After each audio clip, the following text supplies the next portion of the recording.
Any minute. There we go. We are live. Well, I'll call the meeting to order. If you please join me in the pledge of allegiance. Great flag. Pledge of allegiance to the flag of the United States of America and to the republic for which it stands, one nation, under God, indivisible, with liberty and justice for all. Welcome, everyone, on this nice spring night. Take all we can get. I want to start off with adjustment of the agenda. I've got some adjustments here if you folks want to get your pens out.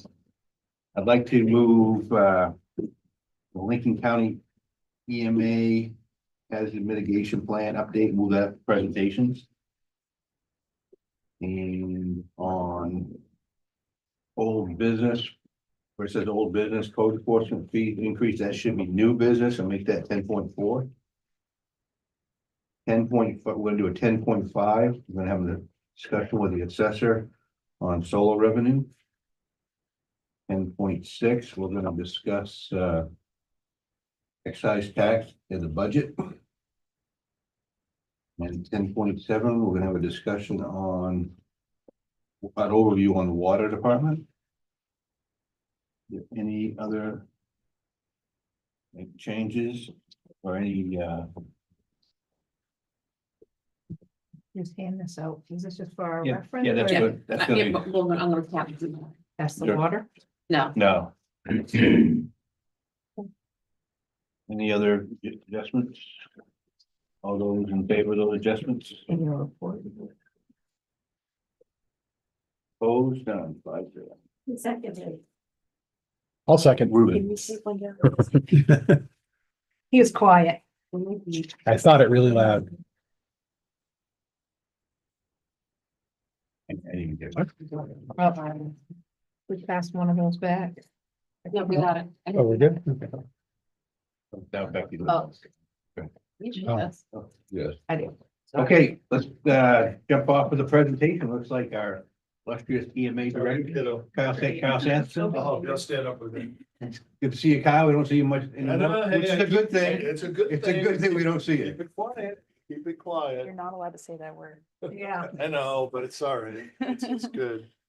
Well, good evening, everyone. I'm Emily Huber. I'm the Director of Emergency Management for Lincoln County. And we're here today seeking adoption to our 2026 hazard mitigation plan. We go through this update every 5 years, and we've been doing it since 2016. And it's essentially a very comprehensive plan of the all of Lincoln County. Just focusing heavily on our reoccurring natural hazards or our high hazards, natural hazards throughout the county. And the plan points out kind of what I call our reoccurring problem areas every time one of those natural disasters hits. The plan itself talks a lot about how we would work to mitigate those areas, and each individual town or jurisdiction includes a wish list of items that they wish were better during those natural hazards. So sorry, I can't pull up my Waldeboro list to see what Waldeboro actually had. But Kyle worked really closely with us in our office in getting that list updated on behalf of Waldeboro. Everything. And I work really hard with Public Works, Mhm. both with Will and John. There's 8 or 10 things that are on the list. We've had on the list for years, just lack of funding prohibits us from doing some of these major projects. Like the raising of the eastern end of Filas Corner Road, Mhm. an old Augusta intersection that needs to be raised up 3 or 4 feet to stop flooding, but that's pretty expensive stuff. So the federal grants. Puddle. And Duck puddle's Puddle's Yeah, another that one one, the got Duck added. Puddle Bridge. That's a joint project with Noblesboro, which makes it even more complicated. Mhm. But there's a lot of flooding there because of I would assume something's happened downstream from the time they built that bridge and the culvert, so that whole area needs to be raised up. But you're talking, I would expect you're talking well into the millions now to We already have that. probably do that type of a project. So I mean, that's gonna become available if we ever get, hazard mitigation funds. And we can have a tap into the right project at the right time. That's, these projects need to be identified in this plan Mhm. to make them eligible for that federal funding. Mhm. So. Yeah. That's why we do it. Yeah. And there's some other ones too, and there's minor ditching here and ditching there, and Mhm. things that are, that we work on. For instance, we had, what did we just do? Elm Street, the Elm Street culvert, that's been in there for 10 years. And I know that we just completed that project this year, through other funding sources, other funding avenues. But they, anybody that's giving us federal money, that they look for this plan, they say, oh, there it is, okay, good, you're all set. Yeah, and if you have any open hazard mitigation projects, this plan allows you to continue to receive grant funds. I don't believe that Waldeboro does right now, but No, It's at been- this point, but, so. so there you go. So basically, we need a signature on your plan, and Mhm. there you go. We have a plan. We can give you a signature sheet if you. Yeah, can I have a signature sheet? Yeah, I think I'm the I think authorized it's- one. isn't it? Yeah, because nothing changed. Did Emma send over a copy of the plan? Pam might have it. I have it. Okay. I have it, but I haven't received it. Oh, Oh, they all need to sign it. I don't have to sign it. You all have to. Yeah, write your all name of and you sign guys it. have to sign. I don't. I can send over a copy of the plan. It's also posted on our website. Emma usually was sending things out, so I'm sorry that you guys didn't receive it yet. I'd prefer to read the whole thing before I sign anything. Okay, we can yes, wait. you do. Yeah, If there's a digital version, I can get an email, like I'll make time as soon as it's in front of me. absolutely. Yeah, We can do that. That's not a problem. yeah, I no, hope that doesn't read absolutely. as negative. I super appreciate what you folks do. I Mhm. can't imagine dealing with just your normal day. So, What email would it have come from? emckearney@lynncounty.me. Well, we wanna, Yeah. let's I'd prefer to- put our eyes on it, even though it hasn't Prefer to changed. see it. The only thing I have from her is a FEMA NIMS 402 Incident Command System overview. That doesn't mean that it's not in spam. Yeah. Nice, where did you send it? But maybe I will definitely get that to you. Sort of deadline to Um, have this signed, or Say that again, I'm are you sorry. up against some sort of deadline to have this? Just by signed, the or- end of this year, our plan expires by the end of the year. We're Oh, just making a big push to get Okay. it all done as soon as we can, so. We can meet that window, I think. I'm gonna hand this to you so that I it guess I would stays. just say we should put it on our next agenda, right, just and then yeah. as long as. Yeah. you don't It'll have go on the any next agenda. questions. Yeah, it should be fine. I found Yep. an email. Yep, that's the one. That makes sense, what I'm saying. No, no, perfect sense. I apologize. We were getting them So out. we were just, it's 391 pages long, so happy reading. And that might have been why it didn't come through. Oh, I'm good at reading complicated documents. Hit me. Yeah, a lot of it again encompasses all of Lincoln County, so you could probably filter out the parts. And a lot of it has to show that we met and we went over everything with everyone from the community and all of our local directors. So there's a lot of fluff in there that FEMA needs to see and recognize, but you guys may not actually be interested in. Mhm. But it's essentially the process and how we built the plan is included in the plan, if that makes any sense. So.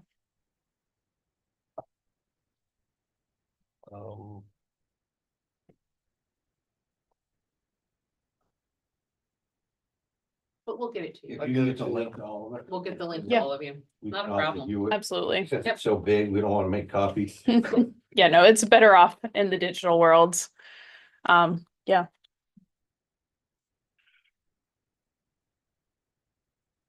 You want me to do it? I don't. I think I'm just trying to make sure I got the right, it might be a link here to a Google Drive, but. Yeah, that's how we were sending it. mhm.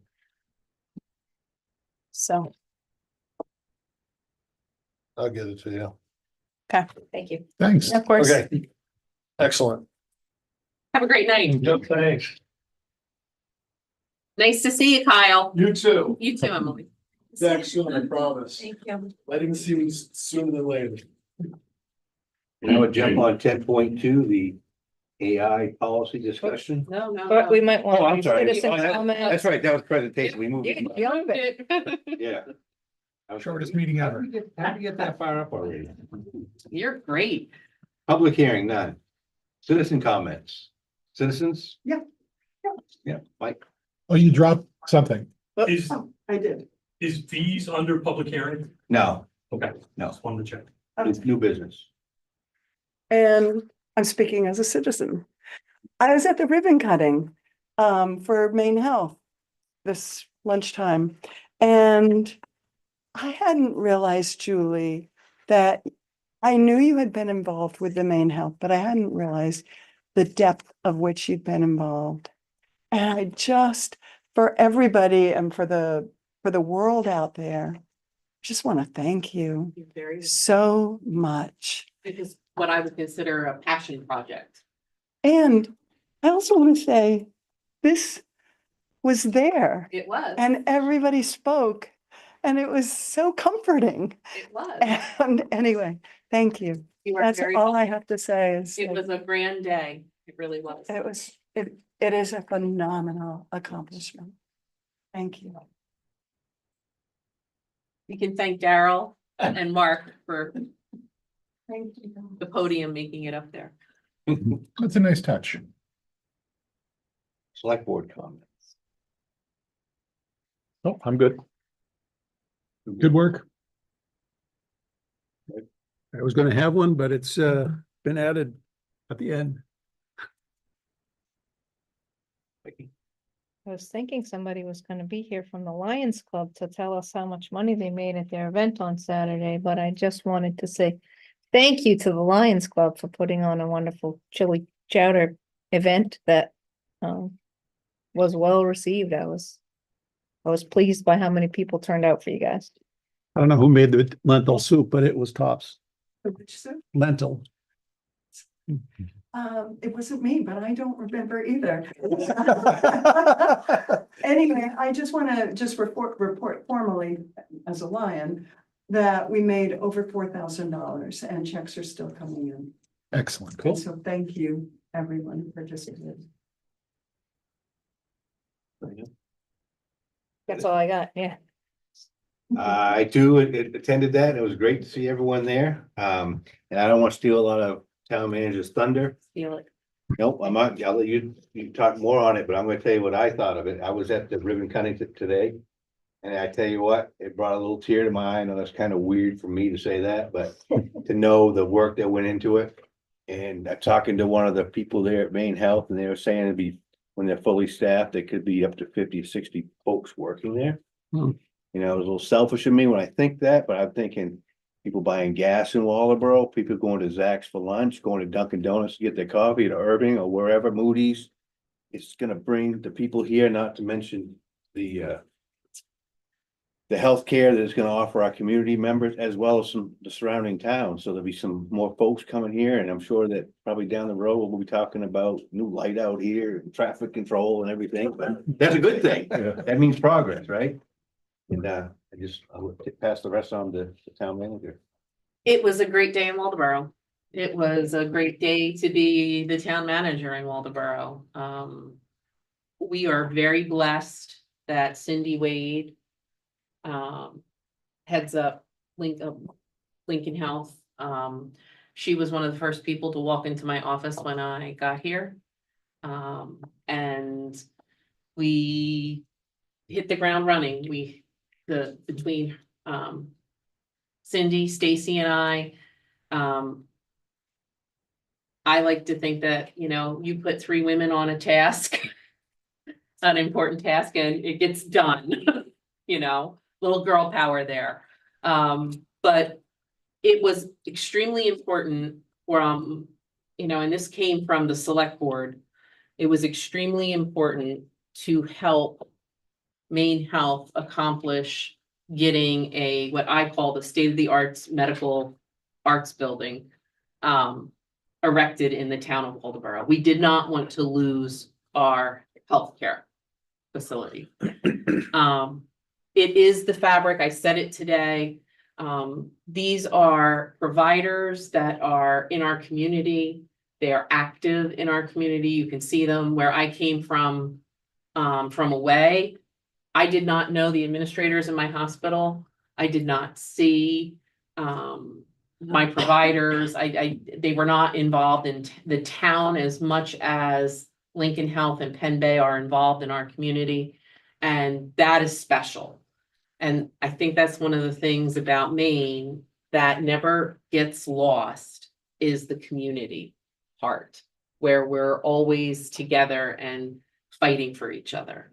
And I think, to me, that's really what Waldoboro means, is community, and there's some fight in us, and we're gonna keep going till we get it done. And I think that really represents that building, because there were a lot of hurdles. There was a lot of hurdles put up.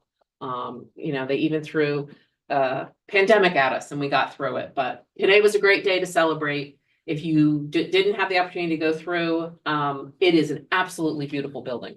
I don't think you could ask for a more beautiful building. And the next phase to that is the community center.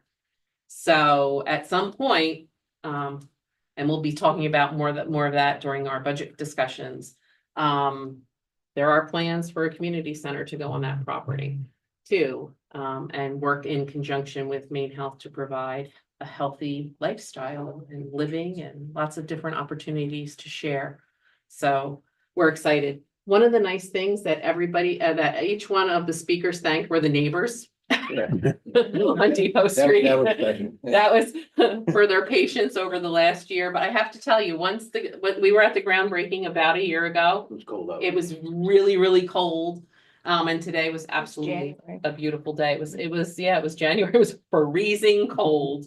And today was an absolutely beautiful day. So it was a really, really, really great day. And thank everybody for their kind words. All I have. Sure. I'm gonna keep it all to that one thing. You don't often get the feather, like to see it. We can cross that off this board priorities list right here. I think I'm the only one left on the board that started that. You are. And I should say one other thing. I have homework for all of you select board members. This is our priorities list that we started back when I was first here in 2017. And we typically go over it every year. So we're about that time. The green items that I have blacked out have been completed. Maybe you don't think they all are completed, so just let me know. Write down new ones. Some of these priorities may have changed and you want to do something different, or you have questions, but I thought we could add this to the agenda for the next meeting and go over your thoughts and comments. And if you feel like writing on the paper, just drop it off at the town office or email me things you'd like to add or take off, and I can have an updated list for us to go over with all of your ideas on. It was really great to be able to put completed next to Lincoln Health Medical Arts Building. Only took 8 years. Okay, thank you. Can I get a motion to approve the consent calendar, please? Second. Discussion on the consent calendar? Hearing none. Second, all in favor? Opposed? I think I was here for both of those meetings, so I'm gonna abstain. I was here for one of the two, it's One abstention.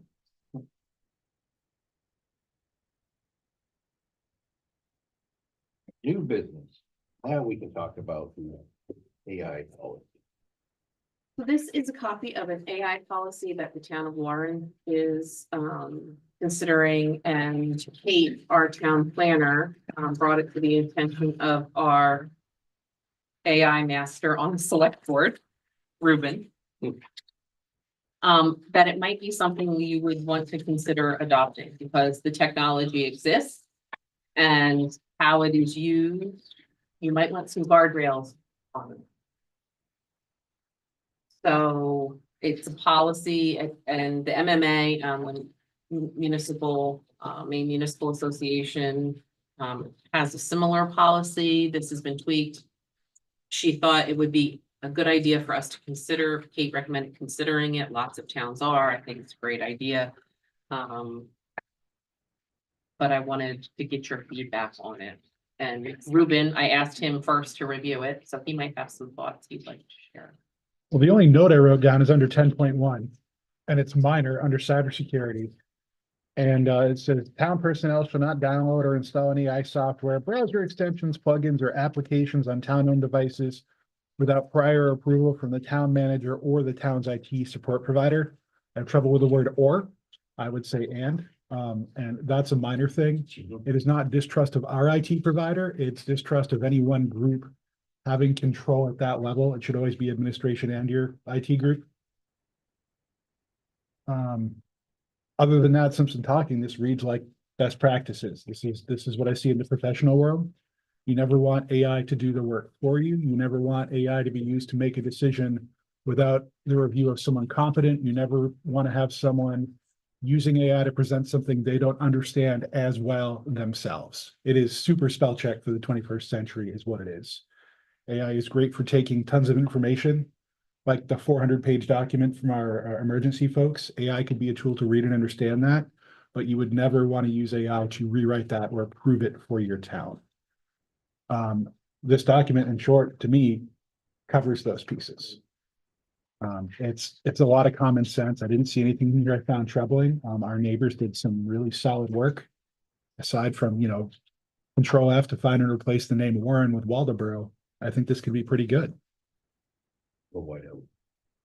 Or whiteout, yeah. Whiteout. We could run it through AI and ask them to correct it. I love the idea of using an analog technology to approve an AI document. I think that's amazing.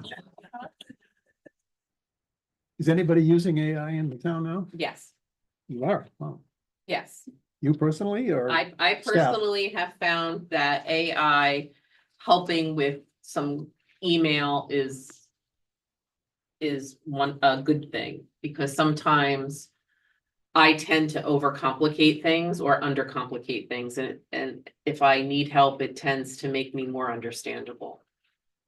I tried to write an email today, and I was trying to synthesize my thoughts, and I realized that my thoughts were all over the place, and I asked AI to look at it in the Gmail world, and it made me sound much more methodical. What's the matter? More smarter, yeah, much more smarter, There's Let's- another, oh, sorry. more Julie, please. methodical, actually. And actually, for some of the budget documents that we used, like to give us a history, a quick historical view, because all of that is already out there on the interweb. It was really interesting to see a historical perspective as far as, look at the use of our fund balance. It actually was quite interesting. There's mistakes, you gotta check it, there's no question, it's nothing you wanna say, it's nothing that you're not going to put out in front of someone, but it's interesting that data already exists. You know what I mean? But you have to watch it. One of the things in this policy talks about, and this is good for writing your AI prompts. This document talks about telling the tool to cite its sources. Correct. So you could take AI, pick your brand, they're all different, but they're all the same. You could give it every budget report Waldoboro has, and you could ask for the trends just like you did. But if you don't say, and tell me what the changes are and where the rules changed, that's how you can check its work. So pretend like you're teaching it English. If you have an 8th grader writing a book report, it's the same thing with the output from that AI. That's where you need to be careful.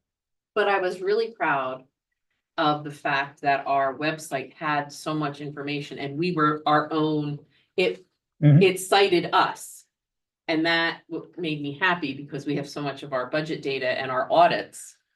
And I loved the fact that it backed up our budgeting and almost checked it with our audits. So I thought that was interesting, and it was all off of our website. There was no other, That says a lot about your skill and transparency and data and all the websites. I was really excited about that. You should be. So, like I said, we don't use it a lot, but when we do use it, it's interesting. And it's integrated into more and more things. Part of modern Microsoft Office. If you Google search something, half the time you'll start getting a text bar that types itself. That's Google's large language model. So this is getting integrated like search engines got integrated in the 90s and early 2000s, where everything you type, there's really a search engine behind it. I don't think it can, I'll tell you the other interesting thing, and if you'll recall last year, John Lash brought it up, Chief Lash brought it up during his budget presentation. about, there are AI tools to help, the police write their reports. Reporting, yeah. The reporting, that cost for that was out of our reach. But at some point that will get closer to our reach, and that would allow, that would be a huge time saving for our police officers and get them from sitting in the office and out in the public.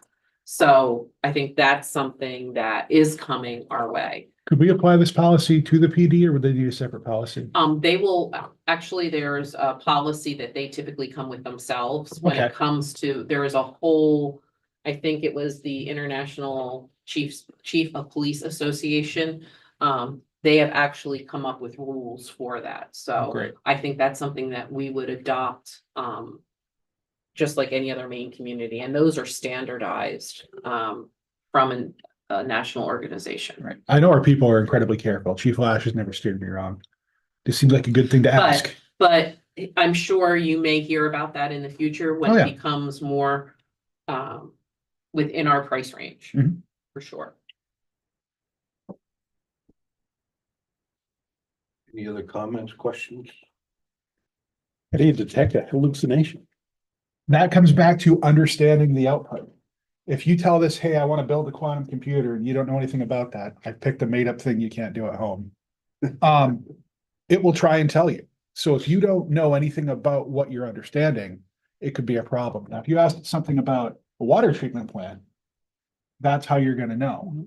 And that's why people will try to use this to seem like they have a skill set or a knowledge base they don't. And that's where you have to be careful. We see that on Indeed with the job applications we get. You see that It's on noticeable. YouTube. There's if you go into content, you could be looking up, cat videos or how to fix your car. You'll hear this term AI slop, where there's just stuff that it looks a little wrong, or the animations are obviously computer generated. Or people that are worried about AI writing the news. I think you're very safe. AI is not going to replace a talented writer. It might speed up your throughput. These tools are amazing. They're not actually conscious. They're not actually smart. Large language model means that it's a huge set of data that these computers are fast enough to search everything really, really quickly and start identifying patterns and spitting those back out. And that's why all these data centers want to use all this power, and it's a whole thing that I should stop going off on. You need to be able to understand the output. You need to parse what it generates. So is this something you all think is worth pursuing and adopting, and I can Oh. put it in a form? Put it, make it Make it up, Waldeboro. make it us. Make it Waldeboro. Give it a rev number. And a thank you to Warren for kickstarting us. They did a huge amount of heavy lifting. It's really a credit to Kate. She happened to be at a meeting Mhm. where it was brought up and she brought it right back. We got good neighbors. We have good neighbors. We Yeah. have an excellent planner. Yeah, no, Kate is also stellar. No sense in reinventing the wheel. Yeah. Correct. Right. Well, I like the idea of using something similar too. Like there's a lot of value there. And once we adopt it, officially adopt it, and obviously go around all the department. heads Correct. And our employees, Correct. they understand what our policy is. Yes. Do we need a motion or? No, I'll just, We'll- Okay. I'll Yeah, make we do it it, then so, we and do then that. Alright. we'll adopt it at the next meeting. 10.3. June warrant item discussion. We wanted to know if you had anything for the warrant. We have one item, which is the sex offender ordinance that we had within a certain prohibition of anyone establishing residency who's a registered sex offender within so many feet of the school. When we adopted that last year, we used something that was proposed before the legislature and not the actual proper distance. So we've changed the ordinance, and I think it was It's included in the package. in the packet to make it very generic that we will follow state law, the maximum state law. So that just cleans up that language. So that will be appearing on the town warrant. It's just that these decisions, if there's ordinances or something that you want to add, we have to do it so that it gives Pam time to get the warrant printed. Did you have anything else, Pam? I don't. I know there'll be land use changes coming That's the only thing I'm. to aware us of. from the planning board, but other than that, we don't have anything else. Do we have any idea how many they're looking on that? Is it too early to tell, Mark? Or The there's, change- there's change. quite a few changes. We will work on that again on Thursday in order to try and finalize that, but there's quite a few. And that'll be just one question, cover all those changes. To the best of my knowledge, That's yes. typically how it is. Yeah. Because we're gonna have a pretty big, obviously it's June, we have a big warrant already, so, It's gonna be a big state one. too. yeah, be state as well. Yep.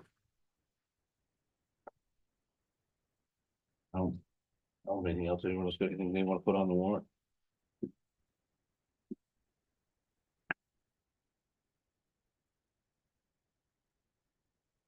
$10.4. Code enforcement fee increase discussion. Code enforcement officer, Mark. He's back again. So I sent out a packet earlier, just to go over this. We, talking to Julie, one of the things that we had discussed from time to time is keeping up with the fees so that they don't become stagnant and old, and we're not keeping up with the times and stuff. So what I did, hopefully everybody get a copy of the spreadsheet that I did? If not, I've got paper ones that you can look on. Okay. So what I did was I tried to look at some of the different fees that we have and ascertain where we are with other communities and, you know, how we compare and stuff like that. So looking at the first two pages, those are the proposals. The first column is the current fees, then the proposed 2026 fees, and then the increase in the last column. Showing basically how they went up. We also, I added to that at the bottom of the second page, marijuana licensing fees. The fees that we have for the marijuana ordinance, licensing rather, have been in place since 2018. We've never gone up on those fees in that whole entire time. It is difficult to try and find information on licensing in other communities with the exception of Damascotta. And Damascotta's was, for retail stores, they basically charge $5,000. What I did was on the third page, if you take a look at the spreadsheet, it basically breaks down the old fees, proposed fees, and the increase in dollars. The next section down breaks down, we have 2 caretaker retail stores, 4 grow facilities, and 3 caregiver locations currently. The retail stores, we can only have 2, we cannot have any more because they were in existence prior to 2018. We would have to change the ordinance in order to allow any more. The rest, those can fluctuate depending on the state, if somebody gets licensed by the state and opens up a business in Waldeboro, that could change. The next section, basically what I did was I did the fees according to the retail, grow, and caregiver categories. And then I basically took a look at inflation at 3.66 per year over the existence from 2018 forward. So that if you take a look at that and just apply 2.5% to that, the fees come out to you know, roughly $3,046 for retail, $913.80, and then caregiver of $304. And if you go back to that, the sheet before that, my proposal on that was to basically go 3,900 and 300. So it's actually under what that 2.5 would be, not much, but it is under. So that was my rationale for moving forward with that. The last column you see in that second page is, it's basically, I'm not sure if I'm pronouncing it right, and I'm just gonna call it food truck to make it simple, but it's a food truck license. It's in our land use ordinance. We had somebody that actually came to visit Kate and I and wanted a food truck license. So we basically had to come up with a permit form or a license application form for that. And we also had to discuss what are we gonna do for fees and stuff like that. So I did not unfortunately include that, but this is a breakdown of area towns. And what they are charging anywhere from Brunswick, which charges 2,000 per license, but that's, you gotta have a caveat with that too. That 2,000 is for setting up shop in their mall. So it's on public property versus this would be everything in Waldeboro would be on private property. They have to have landowner permission in order to do that. There's a bunch of other stuff. They have to go through the state and get approved and all that before they can come forward. But we had to come up with some type of fee or something of that nature. So what we were looking at is roughly in the ballpark and in between a bunch of those at $150 for the license for that. I did have a discussion with Julie, and part of the rationale for charging something for that is that we have a lot of businesses out there, Zach's, Moody's, all these different restaurants and everything else. They're paying taxes to the town of Waldeboro to do business. These food truck places are gonna come in, they're gonna do business. Theoretically, they're gonna share that business with these other areas. In our opinion, there should be some type of fee associated with that license for them to do business in the town of Waldeboro.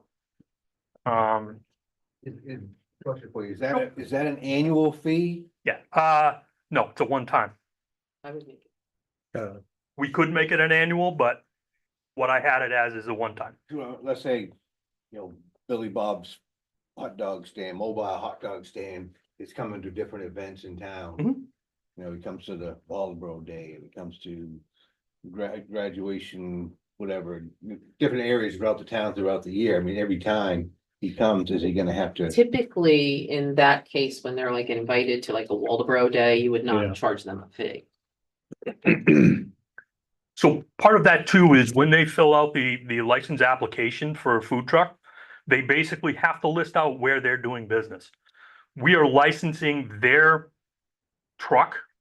Okay, that's what's getting licensed, but we also want to know, and we also require that they have landowners' permission to do business on that property. There's also some other minor things that parking and stuff like that have to be met. But the whole premise to that is they can license as many locations as they want, as long as they have homeowners' permission.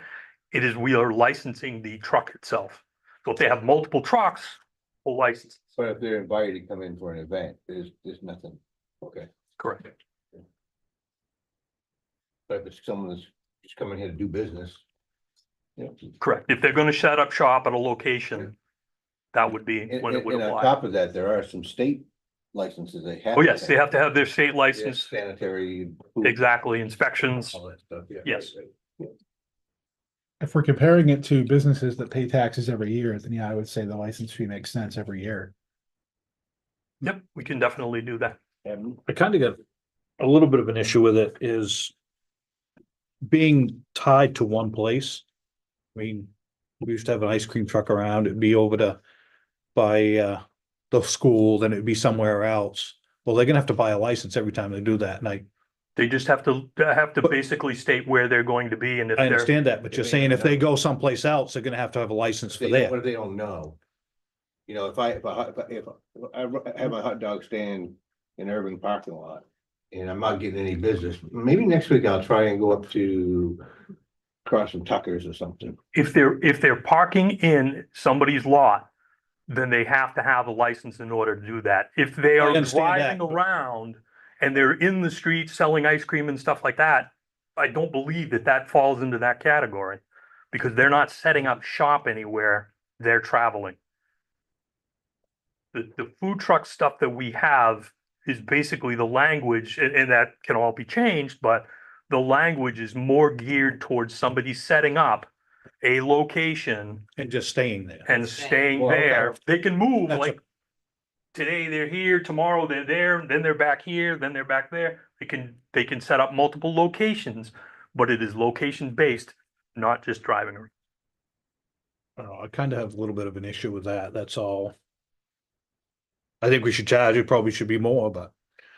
It can be, I mean, this I was the just- starting point. I mean, if somebody wants, and if we do charge a little more, they can be on town property, but, like I said, So having had that experience of, that is something then, if you're going to let somebody come in and be on town property, you should bid it and it should go to the highest bidder. yeah, I don't think we gotta worry about that. That'd be a conflict too.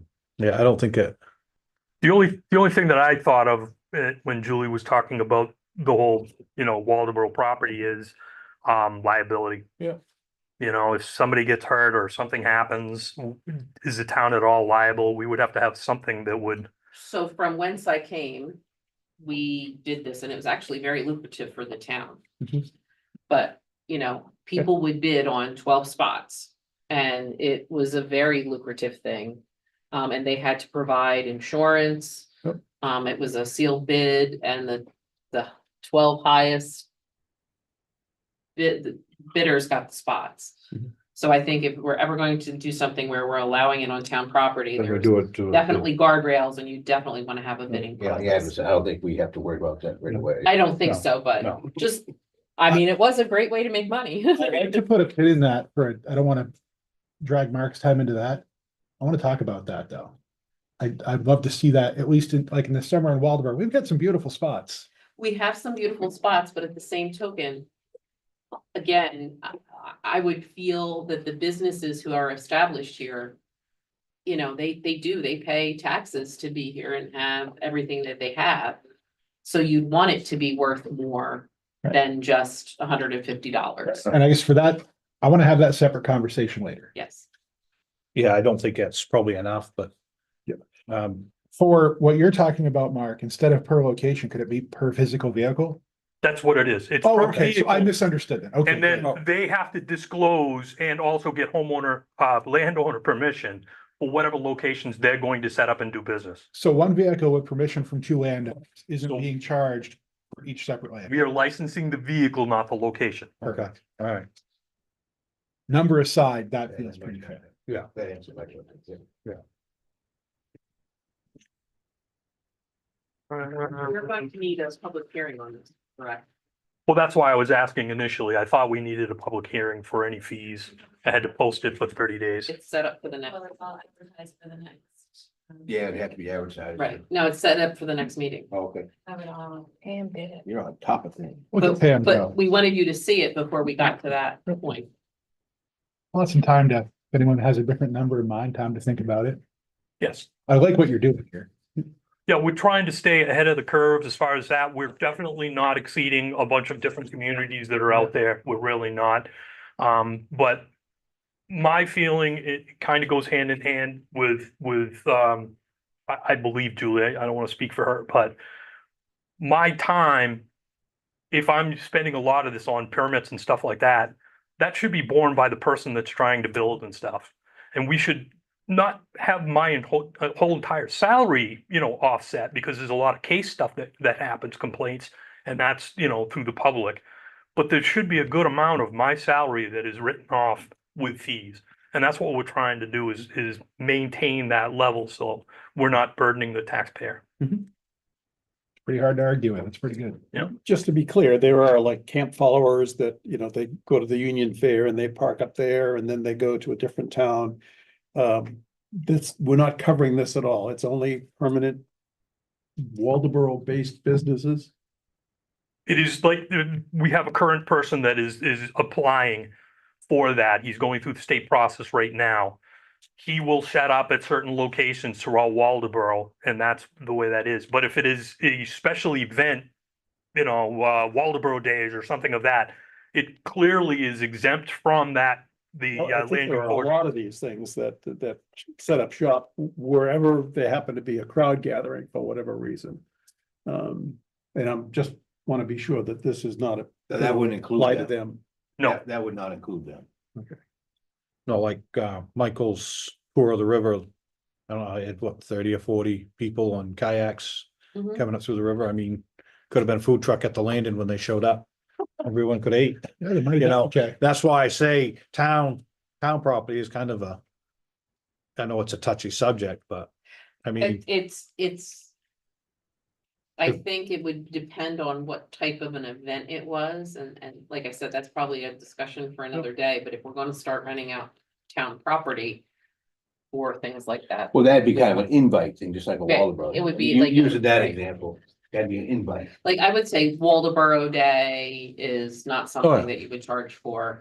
You know, it's a community sponsored event, like when we start to have events at the Madomic River Community Park. I would, you know, if we're having a food truck day, we wouldn't expect every food truck that we invite to pay $150. It's actually in the land use ordinance, it's actually allowed for special events and stuff like that. It's not part of the food truck, licensing process, that's not it. So, and if we do decide to do something in the future, we would have to, add something to the land use ordinance to allow on public land and whatever, stuff that, you want to put in there for stipulations. When's the last time we used that? It was just when I took over. So, And with the marijuana exception of the hasn't been done. marijuana, we've never touched that since it was created. So it's timely for sure. Any questions or anything? Questions? Any more questions? So we'll see you back here for the public hearing. Sounds good. Thank you, sir. Thanks, Mark, for the update.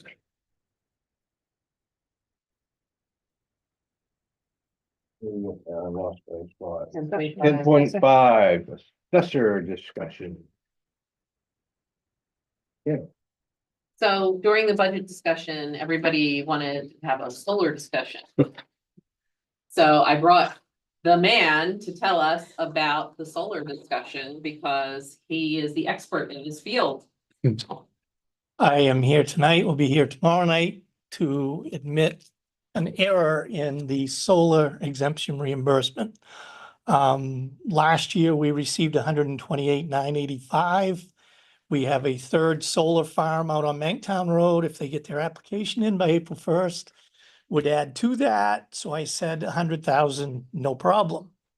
Well, then looking at it, the state reimburses a year behind. So we won't get that until December of 27. So we have to look at our numbers last year that were in the commitment.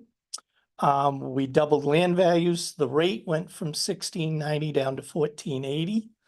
The state came out with a bulletin because they're trying to get a handle around solar and said the solar farm only needs to report what's in the field. Anything to get from that field to CMP doesn't count. So the controversy lane one is way in. It was at a $10 million value, and after the state said, nope, this is all we want, they went down to 6 million.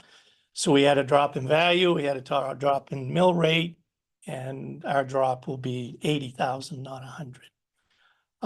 This has been going on since 2020. When the state creates an exemption new, they have to reimburse 50%. We were at 35 applications back in 2020 and got $3,000. Last year we had 72 applications. There's another 30 out there that'll come in presumably by April 1st. So we're up over 100, 3 solar farms and residential. They're anywhere from 20 to 50,000 people are spending to put the solar in their locations, but gladly answer any questions. Apologize for bad data. Peg has adjusted that number, so you'll see that tomorrow night, but The bottom line went from 100 to 80. Yes. And everyone wanted to go up to 130. and Yeah, so everybody, let's say, let's hold off. and that's what, and I was trying to say that, like, Oh, I was picking up what you were putting down. Or you pick up what I was putting down, because there was a lot of people not picking up what I was putting down, but I just think that sometimes some people just think that they know more than I do, so. In 43 years, it is so hard to project what your tax bills can, there's so many factors. The legislature can mess with it. We just got the ratio, we're at 85%. That means you're only gonna get 85% of your homestead next year. There's so many factors that go in there. I know you do the best you can with your budgets, but there's so many other things that hit that. tax So we're at balance. 85% now, Darryl? So what are you telling me? What are you telling the select board tonight?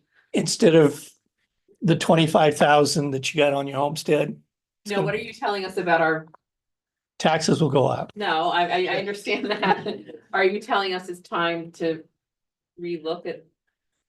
No, I'm Okay. telling you, it's time for the real estate to stop going up. Well, I understand that, but it sounds like you're saying be emotionally prepared in the future.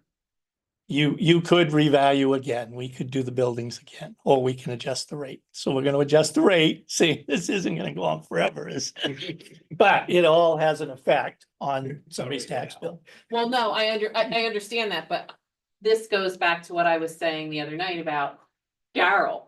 And we have to be prepared because somebody's going to have to do a reval again, and Daryl. He's given me 2 more years for sure, right? No, a year and 1 month. So I heard 3. I heard 4. So. But I just want everybody to realize, like. The man, the myth, the legend is, And I gladly try to answer questions if they have it tomorrow night. No, you're always great about that, and thank you for, data's never exact every time. Owning it this quickly is what matters. Thanks, Daryl. Yeah. I know. Do you need an echocardiogram with contrast like I had today? 10.6, finance discussion, talked about the excise tax and the budget. Okay, Yeah, so Julie asked me to come this evening and share a breakdown. I had done a look back and a little bit of a suggestion on one specific revenue item for excise tax. And it's kind of interesting you're talking about the AI piece, because what you had, the packet you have in front of you is, the first piece is my analysis of budget to actual from 2023. And if where there was an overage, what the dollar amount change was per year, and when there's what the percentage of that change was. So on the same first page from 2023, we budgeted 900. I'm not going to go through every line item, but we had budgeted 900,000 and received $1,035,982, which was $135,000 more than we were anticipating.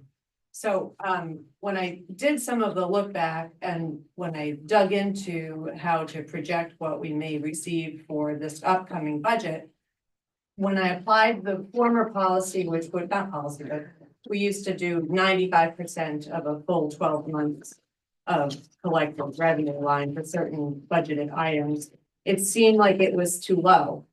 It wasn't, it just, when you look at, if you back up to the actual for 2024, we received 1.1 million. But if you had applied the formula for this upcoming budget cycle, it would have been under that. It would have been 1,093,000. So in order to get a different outcome, because I thought that the 95% was too low, but our average has been 115% of budget, or 15% over, right? So I kind of went in between the two because we try to budget revenue numbers conservatively, and that I just wanted to share. That's where how I calculated that number, because it was brought up and I'm not sure I communicated that appropriately. Budget meeting, so. And she'll communicate that again tomorrow night, but since you're here, we figured you might have questions that we didn't think of. And then the next pages are I didn't get that. the motor vehicle reports that we have in our municipal software. So it's highlighted on the top, so you can see that it's calendar year. I was trying to get the 12 month, I wanted to see what 12 months of our most recent timeline compared to fiscal. So at the top, you could see that for the calendar year 2025, the revenue that we received in excise was 1.111 million. And then at the bottom, there's essentially a sticker, but it's the same information that's on the front. It's just copied for the fiscal year 2025 compared to the calendar year of 2025. And so I did that for 2025, calendar on the top, fiscal on the bottom. And the next page goes back to 2024. And the reason you see names on the top is because this is the last page of the report that's 120. I was just we were trying to find something that would provide new vehicle registration data. And that was a little bit difficult, but what we did find in the mill year summary was you could see the value at least and the excise that was collected for each of those years, but it doesn't give you like per vehicle in an easy, I couldn't find an easy report to provide like per vehicle registrations for the year. For new vehicles. And then if you go to the next page, I just went back another year just to show you the data.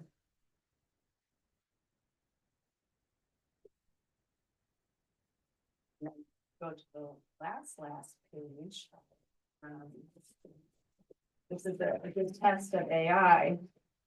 I used the first page's data and put it in an AI, Google AI mode to see how it would digest and predict budgetary information.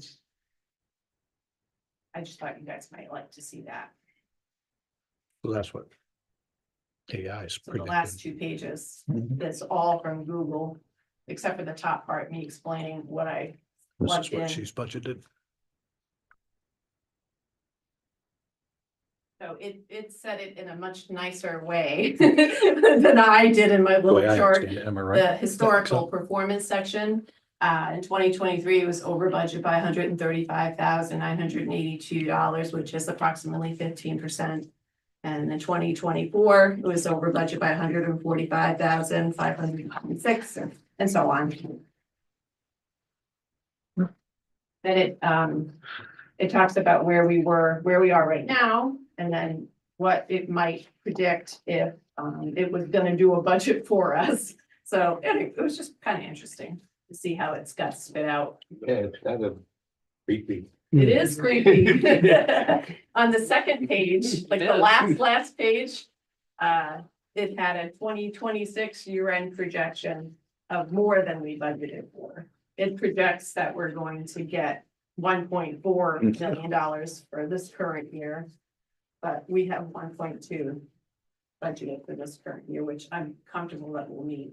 And then the next section, it talks about a 2027 projected actual, and it's pretty similar to the year, to this current year.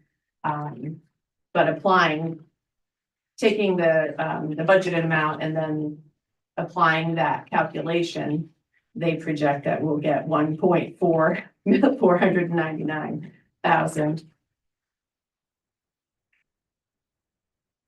Did you ask But her like to you said, explain? Ruben, take what you can Right. get. And another good step, if you haven't, and this is, I'm a nerd, so what I think is fun is probably not fun. With data like this, it's interesting to ask these tools to walk you through how they arrive at that. The other interesting thing is, so Google's product is Gemini. Another AI product that's got free basic access is called Claude, and I'm sure if you look for whatever AI, you'll find a bunch of things. Claude. What's interesting is to open these all in Windows and give them the exact same prompt with the same data and look at the variance. And then ask it how it got there and look Well, at the like, variance. Julie and I were talking about it, that it's just interesting to see it. It's almost like someone else taking a look at the data that you're providing. Yep. So that's interesting, but it would prompt, you remember? Mhm. Would you like to see a different way to project this information? We're like, yes, just to see what they come up with. And you can extrapolate, like you can give it meeting notes from 100 towns budget meetings. And then say, They'd based say on all of Waldenboro's this, what are do the you think? most fun. It might, you could ask it. We were talking about that for the warrant, because we like to take all the data in of all the votes and all of the questions, and so we were talking about that it would be interesting to see the warrant go through that. You know, the one caution, and this is a really good conversation because there's one caution I didn't see in the example AI policy now that I think about it. These AI tools tend to agree with you, tell you that you're right, give you positive reinforcement. I forget which one, I was playing with one of them and I asked it to write me a stupid song for work and it was amazing. And I gave it my concept and the robot told me it loved my idea. A spreadsheet told me it had an emotional reaction. So keep that stuff in mind, and that's why you want to be able to process, that's why you want to be able to understand the output. Yeah, and nothing's told me they like me yet. This is boring. Like, Yeah. this No, and was this work is good. Really boring. Yeah. And then this was the interesting report. at Yeah, the and end. numbers are probably the safest place to go. None of that's criticism of what you're showing here. But when these things start giving you future predictions and things like that, if it's trained on something that has bias, then you're gonna get bias in your result. And when you're looking at future things that haven't occurred versus analytics, those are different things. So I'm not gonna try to be too doom and gloom. These tools are here, they're coming, they're not going away. Well, like Julie said earlier, and the email tools are very nice because I have a tendency to be just, using Same. facts. And so sometimes you need something to be a little more polished, a little nicer. It's just nice to see. Sometimes we have to hit the nice button. Yeah. It's Please just be nice to nice. see that you feel like you formalize it or shorten it, or so depending on your audience, it's a nice editing. tool. If you want to laugh a little bit, and this is how I find out if my wife is watching this meeting at home. We had someone design like a little gardening thing for us. And there were some issues and it was, you pay whatever thing for the work. And it was months and months and months later. And she was finally like, I gotta reach out to this person and see what's going on. And Kim's corporate speak is very strong. And she wrote what I would classify as a terrifying email and gave it to AI. And its first feedback was, hey, I see exactly what you're doing. Do you ever want to do business with this person again? I tell that story at every training thing at work. I don't really have a full point to that, but yeah, it's great for writing, but yeah, know what Poor you're. Kim, what she you're is doing. watching probably. Oh, she had a good laugh. We laughed, yeah. Okay, The you good? As long as you're good. I'm good. If you had Makes sense. anything. Makes sense. The other thing that I distributed tonight was a leftover from a request from you from the budget committee, and that was a breakdown of 40, 90 and 6310. The infamous numbers. The infinite numbers. What I think might be better for you guys, back in 22, the select board and the budget committee thought it'd be really great if we broke out all of the utilities and all of the costs of the municipal building to each department. And we came up with these buildings and ground maintenance is 21%, 40%, 14. We had all these fun things, which we can still do. But it might be better to do in a journal entry at the end of the year, so that it shows up in the municipal budget as one number, so you're not having to look in 4090 for cleaning and trash collection and 6310 for everything else. Because we know it, doesn't mean you guys know it. So that might be a suggestion to go back to the way it used to be, and then we'll just journal entry it at the end of the year and report our year-end 6/30 findings of what we've transferred where. Does that make sense to you? Because this is a different thing than what we've been doing since you requested, not you, because most of you weren't here, but the select board and the budget committee. I thought I could put that out as an option tomorrow night that might make life easier. I haven't extracted value from the way it's broken out now. The value was that it would show you the true cost of each department. Okay, Right, because used to be all just one It lump all sum. used to be one lump sum in municipal buildings. The power, electricity would be $80,000 a year. Didn't know where it went. It was just in the building. but is that just split out by square foot, or could I say, hey, why is the fire department using so much electricity? So we have no idea. You how don't much- know. We have That's no not- it's idea. not It's metered based- separately. So So that's like- where I that's think- the value I would look for, is I unless think I it's- can, I think it was Right. the square footage. If we wasn't it? try, well, some is done by square footage, phones aren't, phones are done by your number of phones. Like we got down to that. The internet is based on who we, those The are internet's tough. percentages, Internet sewer and service. water. you know, custodial supplies, cleaning.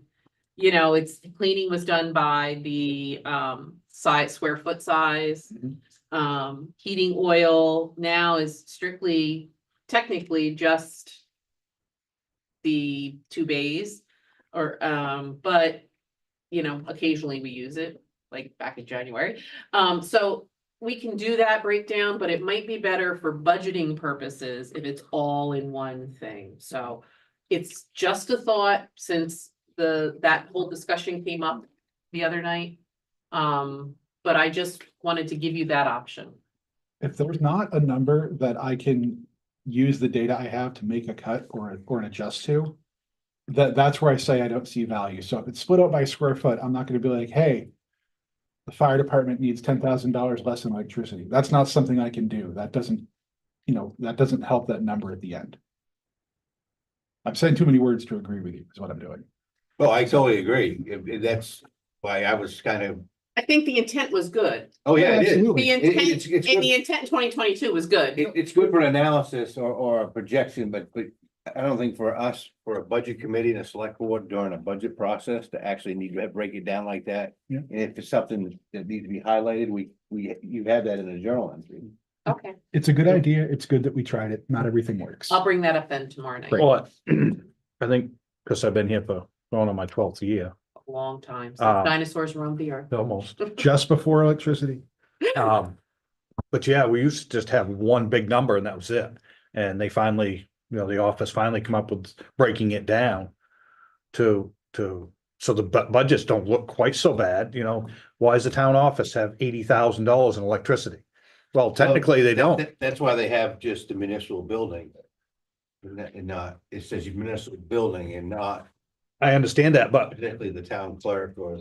right, but it was still Right. one huge number. It was a Well, big number, and I think everybody wanted it broken down to see the true cost. of the Exactly. departments. Each And department, that's- But That it's was what still not really giving you the true cost. it's, I mean, it's a better, it's an educated guess. right, Based on how many phones you have. how many phones are in square footage. and square footage, and how many, Time. how many And the people time are, and the space. and the time and the space, and because that's. I'll have to run that through AI. Yes. Is there a better way to do this?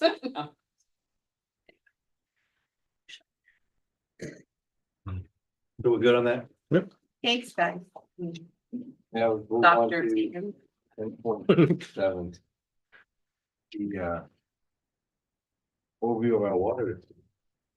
So this is a request that Mike Thayer has made to have so how do we represent the water department during budget committee? So the struggle is that the budget committee, there is nothing in the general fund that has anything to do with the water department, other than the fact that we pay a hydrant fee. And we used to put about $8,000 in revenue, expected revenue from the water department paying back the administration department for PEG and my time And audit fees. and audit fees And insurance fees. and insurance fees. So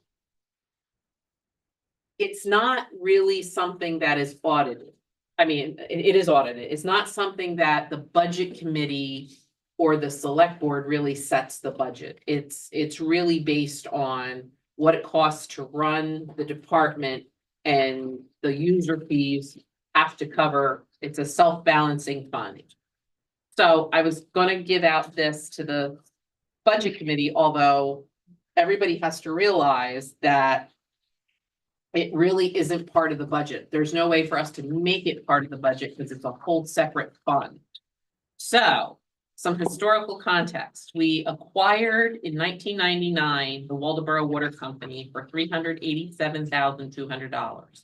And that followed years-long legal struggle that was initiated by state regulators due to severe public health risks and the private company's failure to comply with the Safe Drinking Water Act. It was a Maine Supreme Court ruling that ordered the sale of the company's assets to the town after the private owners failed to address the health concerns. Our operational model is the system is owned by the town of Waldeboro, but operations and management are contracted to Maine Water. So we retain the ownership of all the physical assets, the pipes, the wells, facilities. Major decisions like capital improvements require approval from the select board and town voters. So Maine Water's management, they handle the day-to-day operations, meter reading, billing, water quality testing, emergency repairs, and routine maintenance. And the reasoning at the time was that this model allowed the town to maintain local control over the assets while using technical expertise and specialized licenses of a larger utility company. So the system assets, they serve approximately 400 customers through 3 active wells, a 500,000 gallon storage tank, and 7 miles of piping. The treatment and infrastructure, we have advanced filtration, the treatment facility removes naturally occurring uranium and radon using an ion exchange and aeration, and all water is treated with liquid chlorine for protection against bacteria, and we do not fluoridate our water, right? I know you had asked me that, there is no fluoridation. The treatment facility and storage tank are in good condition. The distribution system contains older materials, but it's in good condition. New meters were updated, and inspection of connections took place in 2024, 2025. So fire hydrants, that was something that you guys voted on last night. And I explained this last year, but I thought I should do it maybe again for the new people, but the Maine Public Utilities Commission authorized a rate increase that resulted in a 24.8% rise in public fire protection rates and increased the revenue requirement to 30%. So that was done back in 2005. That adjustment raised the annual hydrant rental fees from $64,212 to $80,160 for 40 hydrants. So under this order, any hydrants installed after March 1st, 2005 were governed by Chapter 69 of the PUC's rules and regulations. During the proceedings in 99 and 2005, the town argued that the water system provides an inherent public good for all residents, including those who do not directly use the system. Key points included community services. The system provides water to the Miller School, medical facilities, and essential government services, including fire truck replenishment. Economic impact. Now, bear in mind, this was in 1999. It was noted that the water line serviced a company that used to be located on Friendship Road. That was very large and then closed. And then that was the community's strongest economic driver. And then public safety, the system serves as the primary public infrastructure for fire protection. So a quick financial snapshot, the department transitioned from a period of instability to stable financial position through a strategic plan that included a 28.5% rate increase, the first since 2005, spread out over a 3-year period, 2021 to 2023. Since 2024, a planned maximum 1.5 increase per year allowable under PUC rules has been implemented. The town of Waldoboro Water Department has shown consistent positive financial improvements over the last 5 years, largely driven by operating revenues that exceed expenses and increasing cash.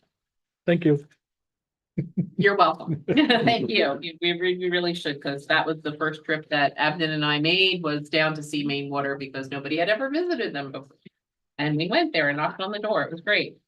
So we do have a growing net position. There is some long-term debt decrease, has been decreasing consistently. We do have low interest loans out. So we really are getting a good deal through the Maine Municipal Bond Bank. So we're in decent shape. With what's happening with the planned water extension, we have grant funding. If there's anything that we can't fund, we're going to have to issue debt, which would be through the Maine Municipal Bond Bank or the revolving loan that the DEP has. So that's much more favorable than if we were to go out on our own and get any type of financing. So this is annually audited by our auditor, but it's not part of the budget. So Mike had asked a really important, does the fund balance for the water department included in our fund balance? And the answer to that is no. So the way to think of it, are you a Star Wars fan? I've seen them. Don't cross the beams, bad, or what is That's that? good. That Yeah, was Ghostbusters. Ghostbusters. Anyone watching Yeah, on that's right. YouTube's losing their That's mind. right, everybody on YouTube, so it was a Ghostbusters thing. Don't cross the funds, it's very bad. You can't, so we can't include their fund balance in the water department's in our general fund balance, and they can't include our fund balance in their fund balance. And all the debt is separate. So it's a self-funded, self-leveling, your expenditures have to meet your revenues. We can save for capital because that's important, and one, we did have the engineers come in and do our long-range planning. They suggested we set something up like that, so we do have funding. We're at that point now where we can actually start having a serious discussion about that. But I think Mike's overall, and Mike, you can speak for yourself, but I think you just wanted people to be aware that this exists. Well, that for sure, but it's a question of oversight too. You know, neither the budget committee nor the select board has really looked in the rearview mirror to see where we've been. I mean, you and I have been on the water committee, and you obviously know what's going on. Abden, I would say. Abden as well, but those folks don't know. And we took a vote basically blind. We didn't know what was ahead because there are some debt service payments that are going to end in the near future. And then there's going to be some debt service that we'll acquire when we acquire the pump station. So we're not looking ahead either as a select board or as the budget committee. So when we were voting on the hydrants, that was, I thought that was a really good opportunity to try and somehow involve the budget committee and the select board about what's going on in the water department, because I dare say that nobody on the budget committee knows thing one about what's going on with the water department. So Mike, since when I started, I can tell you that there's been a lot more discussion about the water company than, like Julie already said that, and Abden. The two of them went and got a lot of information and opened the doors to better communication from the town and the main water and the. Understood. Yes, so you're being on the committee, and someone invited me. I've only been to a handful of the meetings myself, but I just think that having those meetings is great. But you had brought up a budget, that the water department should have a budget, and so Maine Water we have a certified public accountant that's our controller for the water department, and he does a phenomenal job. He had come to one of the meetings. He provides monthly statements. He gives he gives a lot of information that's actually really, I think, easy to read. It's QuickBooks. But anyway, that he offered, I'm making a long story longer. He offered to do a budget. So if you wanted to do it at one of the water department meetings, and you could decide as a board. if you wanted to Well, put it out. here's the crux of the matter. Every year we vote on hydrants, which is, it's a subsidy for the water department overall. That money goes right in. It says that right in there. Right into It the. says right into that it account. says it says that right in the PUC's ruling. And the budget committee is blind as to how much money is in the account now. And we're also blind, and some of the things are just unknowable as to how much the pump station is going to cost, is one obvious thing.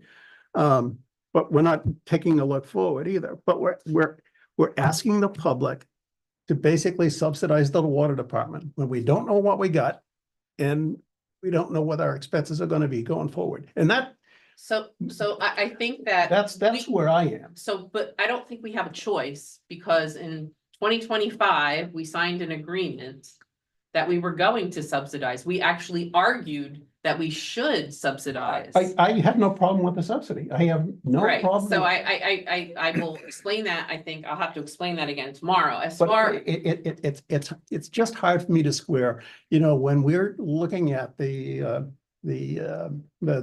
public works budget and we knock $5,000 off of blades or paving or whatever. And yet we've got $106,000 in that account right now, and we're asking the public to appropriate $90,000 for hydrants.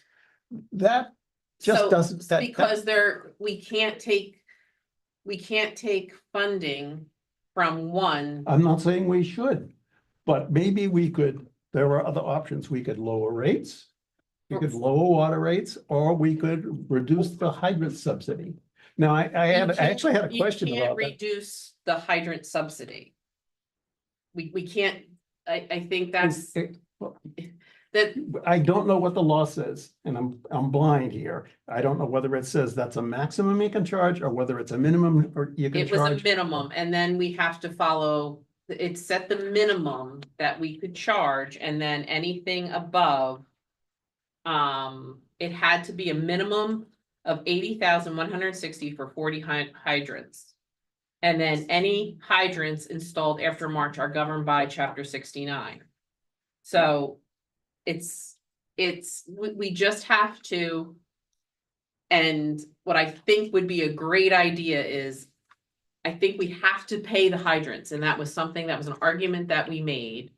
And then we're subject, it also says in there that we are subject to whatever increase on top of that 80. So that's how we've gotten to the point we're at now. So I think we followed the letter of the requirements for the hydrants, and I think the hydrants, we can't argue that we can pay less for the hydrants. Is there an argument to be made that you could lower rates? Well, we just sat in a water committee meeting where we had them say, you know, we should take advantage of that 1.5% increase, especially if you want to build some type of a capital fund. Because as they've said in the past, there's not a lot of capital there if something were to happen. So I think that's what they've been trying to do. But my other point about the pump station, so we've gotten some really great funding for that, for grant funding. Before we commit anything to debt or anything like that, there's got to be a plan. We have to figure out how to pay for it. That's obvious. Our portion. That's obvious. Yes. The best way to do that is once we hire an engineer and we get an actual cost estimate to actually design the system, which we can do once that money is released. We can use some of that money to get an engineer to actually design the true system and then proceed to get a cost estimate from the engineer. We'll know how much we're short and if we have to borrow. And I think at that time, we'll develop which way should we go. And I would think we go to the Maine Municipal Bond Bank, and we would also go to the revolving funds. So. I'm all good with that. You know, it's just that this isn't common knowledge. On the select board, I didn't, you know, when I first became on the select board, I didn't know all this. I don't think we had even had a water committee meeting, and by then. When Just a perspective, Started in 2018, I think. in 2019 or 18 or 19, I think it must have been 19. You know how much was in that account? Oh, I know. It was almost negative, as I It recall. was like $2,000. Yeah. What happened if we'd had a catastrophic event? Understood. And you know, and they wanted to go 35% instantly, and I said, absolutely not. I'm not But we arguing gotta have for or yeah, against yeah. rate increases or Yeah. hydrant charges. It's the process that I'm concerned about, which is that we have a budget committee and we have a select board, and basically Well, the water legally, it falls, department has been opaque. legally, it falls under the purview of the select board. It's essentially the select board. It really doesn't have anything to do with the budget committee other than informational purposes, but because it's the five of you making the decisions of where it Okay, well, goes. if that's the case, then this is very, very helpful. And I wish I had it last night. Well, I was thinking we were going to have the discussion later on, and we didn't. Is the intent for future budget and select board things every year to have this data or some version of it? Yes, I would say so. This was very helpful. It's more information. My problem is, so I will tell you about my problem. I struggle, Peg struggles is when to give you the information, because what happens is, it's a struggle. It is, because one person wants one thing and one person wants, I had somebody walk in today and tell me they want to see the big sheet 40 years out. And I said, you know what? No. No. That's a guess right there. And I'll tell you why, because I said that and I said it repeatedly last night. I don't have a crystal ball and everybody wants, Not yet. I'm bringing a Ouija board tomorrow night because everybody seems to think that I have some magical. I read the room last night and I took that 10 years was enough. That even that sparked some conversation. Mhm. I read the room and said, okay, people want this, but the majority is saying no. So, okay, I read the room. That meant I don't have to go back and forecast 40 years. And I had to say today, I'm saying no, because I can't take the time to predict what a fire truck is gonna cost in 40 years. I did call our person, the company that we have purchased our last dump trucks from that are set up for plowing and say, hey, what's a truck going for right now? He's like, I got one I can tell you. So I said, great, give me the price on that. So I'll have that for tomorrow night. Mhm. But part of the information problem is I don't want to spoon feed it, but I feel like I have to because it prompts, if we just hand it out, it prompts so many questions. And I don't want all of us chasing down rabbit holes if the majority of the people don't want it. And I feel it's really important that all of you are given the same information at the same time. So that's what I struggle with. My 2 cents are, I don't want to go, like you had already said, you don't want to go to a rabbit hole, but I don't want to get off topic. If we have an agenda and we're looking at social services and community services, to me, that's the ideal time to introduce information about that, and also like tangent information, like the trust funds. But I had already had it ready to go. This is just an example of this budget cycle. I had already had it ready to go and someone asked, so I handed it out. But I don't like handing things out blindly because I'm aware that, there's people that are very new. They don't understand any of this stuff. So it's So then I feel like it's a waste of information. it's a balance and we're trying to find that right balance. And I think you said like that's stuff like this. I need this information written before I'm looking at something like hydrants or the explanation you provided of this is the minimum legally we can spend on this. But what I really Okay. liked about this was it gave me an opportunity to go, so you're really wonderful guinea pigs. Mhm. So like, we thought tonight we'll practice on you because is this sufficient? Is this sufficient to give out and say, hey, but bear in mind, you don't, We don't have a thing to do about it, really. right, it's really a select board issue, not a budget committee. You should be aware of it, but it's really decisions by the select board. Now, if you wanted to include the budget committee in that, you can, but it's really your purview. The reason I'd want them to know is just so if there's a number that must happen that can't be adjusted, just like you did here, I want to be able to tell them, hey, it's going to cost X. And here's a short explanation of why there's nothing to adjust here. Move on with your night. Right. This was really helpful. I just have one more thought on that. So after we're through the budget cycle, and then we go towards that commitment phase, and then we're getting ready to print our bills. One of the required pieces of information that has to be on the bill is the town's debt. And we have to include the water debt on that. So it might be interesting to talk about that a little bit. That's all. And we also have to Okay. include the school debt. Talk about it to the budget committee? Just in general, because we provide debt information in our books. Well, we only got 7 That's meetings. So we keep adding all these. Well, I'm just, but I have felt like this budget cycle has been more, we've given out more information. But it breeds more and more and more. And I just want you to know, we've kind of said, hey, no. Unless everybody is in agreement, and unless the majority is in agreement, I can't cater to individual members. So that's, I think you are very reasonable to not want to provide data that could never be accurate.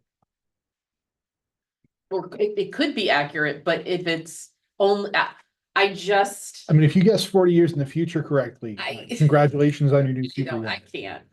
But it just, those are the things that we've just gotta try to curb and if all of you say, this is what I want you to do, I'll gladly do it. I'd never ask you for a 40 years. I understand That's that, ludicrous.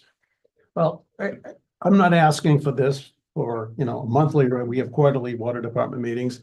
And I usually ask for it there, but But a quarterly even that's, snapshot's good. that's fine. And if there's a big expense, we hear about it. But once a year, getting something like this as an adjunct so that people know how much debt We can put it in for information only in the back. that would be very helpful. And if you could just reference that supplement that's, you know, at the hydrant level, at the hydrant page. You know, we that talk would about be- the that hydrants, would be just perfect. briefly talk about, it. I mean, as a resident of Waldeboro all my life, I know that we pay for hydrants because. Right, but like one of our new members might not. have No, known that. exactly. And I realized like last year I sent an email out about this because I actually researched it and I sent it out, I think it was like March 11th. So I included that in this. But anyway, we're doing our best. Okay, are we in agreement that one of these per year? One of the, that's fine, fine with me. That's I pretty think reasonable. At quarterly, budget season? quarterly, we can include a quarterly report just in, Well, just, for select board there's, too. there's only one number that's really important, that's the cash on hand. Yeah. You know, Much better than it was. yes, It's not nearly enough, though. not for capital improvements. No. I think we're putting Rebecca. But again, it's gonna be something that us or the budget committee are gonna be able to fix in a meeting. No. That, with that number. Was Like I the said- Ouija board comment because we beat fire hydrants to death? Is that what that was? It's a weird, so. It's an awareness. Julie and I started this, like she said, 2018, so it's been, Yeah. 8 years getting it to where it is. Actually, it might have been the summer of 2017. No, when I because first got here. it was during my project in 2018. Okay, 2018. Because they wanted $20,000 to put in sprinklers in my building, and I lost it. Oh, yeah, that would, okay. Okay, So, wait, yes. Can I just tell a tiny story in reading Jasper Stahl and the history of fire hydrants in Waldeboro, which is that around the 1900s, there was one fire in town up a little bit on the hill near where the cemetery is. Then a couple of years later, another fire, a few blocks down, maybe on the other side. And then finally, what wiped out a couple more years later, an entire block where the bank and the hotel and the very best parts of Waldeboro, the most wealthy, showy parts of Waldeboro. And then the town could not decide on how many fire hydrants to build. And they went back and forth, and some people didn't want them. Most people wanted 5, or the cost was too much. There was a crew that wanted 20. It took them 10 years to install 10 fire hydrants. And that's my story. Wow. we're ahead of the game. How many do we have now? 40. 40? Well, I think actually we have more, but we at least have a minimum of 40. Does that include? Yeah, I was just thinking dry hydrants. Does Doesn't- the town, doesn't does the include- fire department have a potential map of where all the dry Yeah, hydrant they have hydrants are? to. No, Yeah. I was just curious if they did or not. They have to for insurance. That was part of our, Yep.